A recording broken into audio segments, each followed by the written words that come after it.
What's going on, guys? Welcome back to WWE Network and Chill, where I, Graham G.S. Matthews, break down all the original content I watch on the WWE Network. Today we're talking the She Was Mine Before She Was Yours episode of WWE Timeline, covering the rivalry between Randy Savage and Ric Flair from 1992. Before we go any further, I should note Mauro Ranallo, of course, as you would probably expect, is no longer serving as the narrator for the show, instead being replaced by Tom Phillips.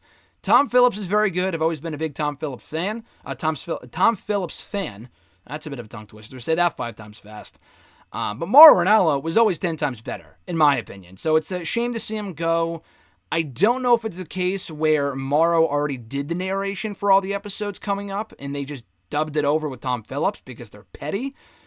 I think it's more likely that Mauro did the narration for the first 5 or 6 episodes, and then they moved along with Tom Phillips. That's probably what happened, because Mauro has not been around since before TakeOver 30.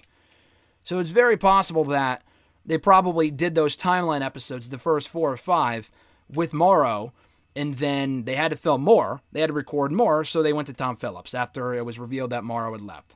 That's probably what happened. But I thought this was a very good episode. Another classic episode. We haven't really gotten a lot of classic episodes. We've gotten a ton so far in Christian, Randy Orton, Daniel Bryan and The Miz, AJ Styles, John Cena, Bret and Owen Hart, The Rise of The Rock. But this goes well beyond any of that. Back to 1992, with Randy Savage arriving in WWE 1985, debuting Elizabeth, his real-life partner, as his manager that same summer, before winning the Intercontinental Championship in February of 1986 from Tito Santana.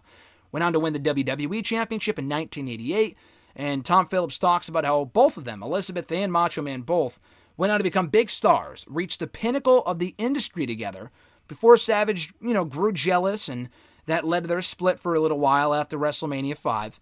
He re-proposed to Elizabeth in 1991 before they got married again, I think at SummerSlam, in the match made in heaven. Meanwhile, Ric Flair gained notoriety for being a womanizer over in WCW, being a top talent over there, became one of the biggest names in the business by being a multi-time world champion time and time again.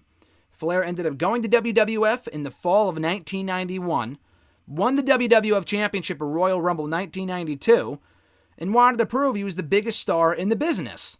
So Hulk Hogan, I completely forgot about this, was named the number 1 contender originally to Flair's championship at WrestleMania 8.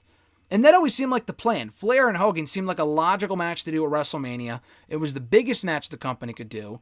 The direction they went in instead, with Flair and Savage, gave us this great episode of Timeline and a number of very good matches and a great feud. But we were also deprived in WWE anyway of Hogan and Ric Flair.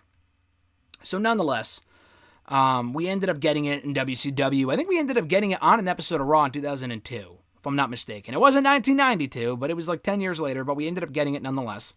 So Hogan was originally named the number 1 contender by Jack Tunney at a press conference in early February of 92. Psycho Sid, or at that point Sid Justice, was very pissed off about this. He was fucking pissed. He was like, listen, I deserve to be number 1 contender. I wrote down Lex Luger here in my notes. I'm an idiot. It was Sid Justice, obviously. He was pissed. He felt betrayed by Hogan after Hogan, Hogan actually tossed him from the Rumble, and they were good friends going into that show. So Justice played a hand in helping Flair win the match and helping Flair become WWE champion. So he started feuding with Hogan instead. The match was changed, and Savage had a lot of momentum on his side at that point. So Mean Gene made the announcement for not 1, but 2 main events of WrestleMania 8, Hulk Hogan versus Sid Justice, and Randy Savage versus Ric Flair for the WWF Championship. Now, there is no such thing as 2 main events. You can have 2 blockbuster bouts, 2 marquee matches. There's only 1 match that goes on last, unless they're happening in 2 different cities simultaneously. And we know that didn't happen. So the only 1 main event on that show was Hogan and Justice. Was him and Psycho Sid. Not fucking Savage and Flair. No matter how hard they try to paint that picture that it was the main event, it wasn't. Nonetheless, Flair and Sid Justice, Flair. I wrote down Luger again. Why did I write down Luger again? Flair and Mr. Perfect, rather, who was aligned with Ric Flair at that point when Flair first came into the company, along with Bobby the Brain Heenan, said they had something over Savage. And they keep teasing it and teasing it and teasing it. So they put pictures in the magazine, in the WWF magazine, back when the magazine was still a really, really big deal. And I used to read the magazine when I first started watching wrestling before they discontinued it in 2014. That's a really long run for the magazine if they were, the magazine was around in 92. That's a long time. That's 22 years, and I'm sure it was around before then as well. So the tagline for the photos, it was pictures of Ric Flair with Miss Elizabeth by the pool, eating dinner, by a fucking horse. Ric Flair says, "She was mine before she was yours." That's where the title of this episode comes from. That was pretty much the premise of the entire program here. Savage got interviewed about it, said it was untrue, it's untrue, it's untrue. Flair says, listen, the photos don't lie. And he even played a message that she left for him, for Ric Flair. So that's a lot of hard evidence. And Savage, why doesn't he just say, because he ended up coming out later saying, oh, the photos were doctored, that wasn't us. Savage just should have said that. They wanted to drag this out, and it's a great storyline, but it's like, you couldn't have just said that the photos aren't real. Like, he just said it was untrue, but he didn't say why they were untrue. So anyway, we hear from the publisher of the WWF magazine at the headquarters when he said that he was approached by Flair for publishing the photos, and he approached the Savages about it, about whether they were true or not. They were on vacation, so they published it anyway. They were approaching press time, and they put the pictures in there anyway. What a bunch of terrible journalists. I mean, if this was real life, then, they'd be fucking fired. You can't put shit in there without at least cross-checking it first. Oh, it came time to publish, so we had to put them in. The fuck? You at least have to check with the source first. Okay, if it's time for the press, if it's press time and you got to publish it or not, you not publish it. You wait for the next week. And you miss out. If you miss out on a big scoop, then oh well. You got to move along. You got to double check. You got to double check your sources here, my man. I mean, that was just ridiculous. But we're talking from a storyline standpoint here, of course. So nonetheless, we move along here. He asked the Savages to refute it. He's like, listen, if they can prove the photos aren't true, we will take them down immediately. I don't know. I mean, it's a fucking magazine, but he's like, listen, we'll offer a correction and take whatever existing magazines are out there. We'll take them back and put them in the garbage immediately. Blah, blah, blah. So Elizabeth gives her side of the story and says that they were personal pictures of her and Randy that were doctored to make it look like it was her and Flair. It was actually her and Randy. Now, what they don't explain, and maybe they did, they just didn't include it here in the episode, I'm thinking, okay, that makes sense.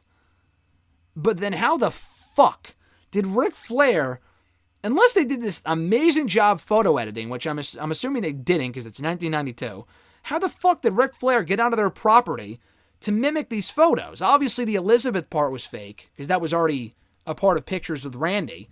But Flair had to have been on their property, right? To, recreate these photos to where it looked like he was in Savage's spot. They did a really good job with that. So how the fuck did he do that without going on Savage's property, assuming that was at their house?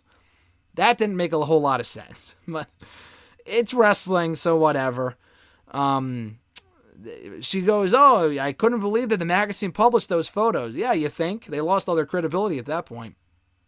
And Flair says that Savage is going to be damaged goods at WrestleMania 8. They show the whole promo as he's getting onto a plane for WrestleMania. It's a great promo. They show a lot of promos in their entirety on the episode, which I appreciate.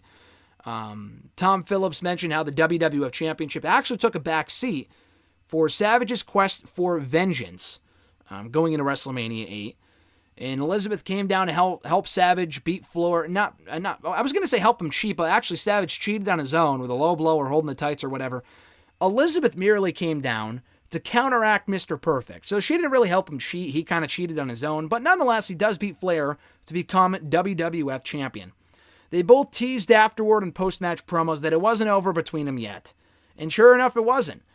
And Savage, before they had the rematch many months later, goes, and this is a great line. This was a great way to wrap it up. He goes, this title was mine before it was yours, which is absolutely correct, and that's why that line works. It's a great line. So they did continue to feud. Going into SummerSlam, Flair and Mr. Perfect attempted to interfere in the Ultimate Warrior Randy Savage rematch at SummerSlam for the WWF Championship. I think they had a tag team match at Survivor Series that year. They had a match in September of 92. I think on Primetime Wrestling where Flair beat beat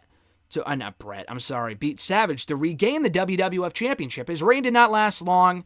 Flair lost the belt very soon after to Bret Hart at a house show, and that kicked off Bret's great first reign as champion. But yeah, they continued to feud. Even in WCW, they had some matches over there. They probably weren't very good. I don't remember matches that they had, but Yeah, they ended up feuding in WCW as well, because why wouldn't they? Hogan and Piper did. Fucking Flair and, Warrior and Hogan did. So why wouldn't Flair and Savage have? Feuded again in WCW. Why not, you know? But this was great. It was a nice trip down memory lane. Of course, I wasn't watching back then, let alone alive.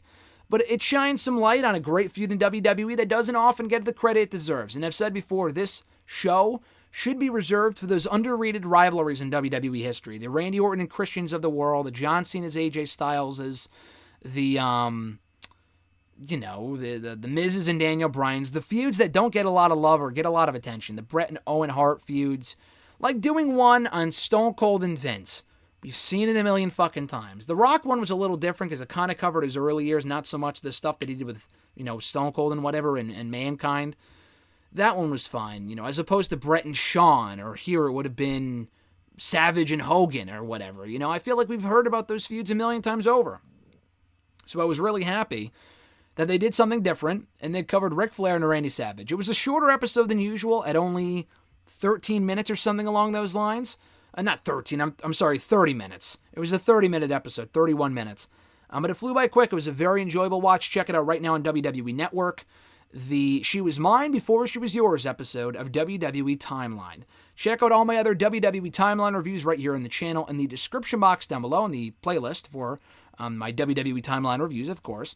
Be sure to like the video, drop a comment, share the video, and subscribe to the channel for more daily content. Hit that little bell button as well to be notified every time a new video goes up. Until next time, guys, have an awesome one. I'm Graham G.S. Matthews, and I'll catch your ass down the road.